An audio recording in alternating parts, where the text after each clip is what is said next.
بسم اللہ الرحمن الرحیم۔ السلام علیکم۔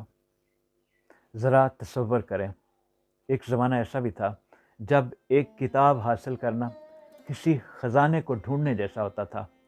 اس دور میں علم سستا نہیں تھا، علم نایاب تھا اور اس تک پہنچنا ہر کسی کے بس کی بات نہ تھی۔ ہر کتاب ہاتھ سے لکھی جاتی تھی، ایک ایک صفحہ لکھنے میں گھنٹے نہیں دن لگتے تھے اور پوری کتاب مکمل ہونے میں مہینے اور سال گزرتے تھے۔ ایک طالب علم کو کتاب حاصل کرنے کے لیے طویل سفر کرنا پڑتا، استاد کے قدموں میں بیٹھنا پڑتا یا پھر خود اپنے ہاتھوں سے اس کی نقل تیار کرنی پڑتی تھی۔ یعنی اس وقت علم محنت مانگتا تھا، وقت مانگتا تھا اور بڑی قربانی مانگتا تھا۔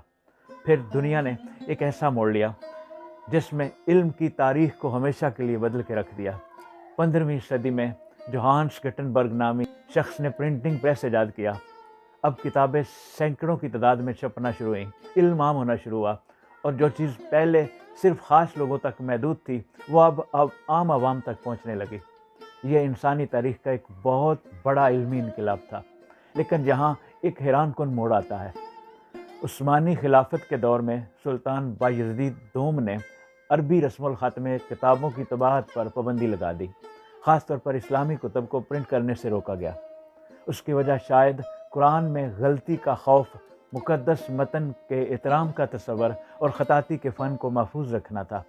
نیت شاید حفاظت کی تھی، مگر ترقی کا ایک بڑا دروازہ بند ہو گیا۔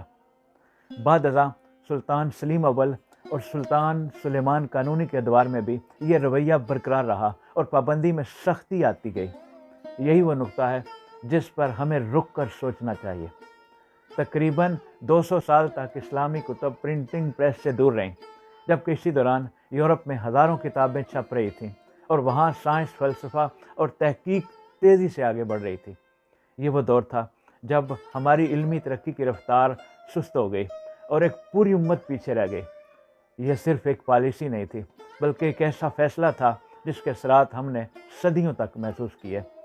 آخرکار تاریخ نے کروٹ لی اور سلطان احمد سوم کے دور میں ابراہیم متفرقہ نے 1727 میں پہلا باقاعدہ مسلم پریس قائم کیا۔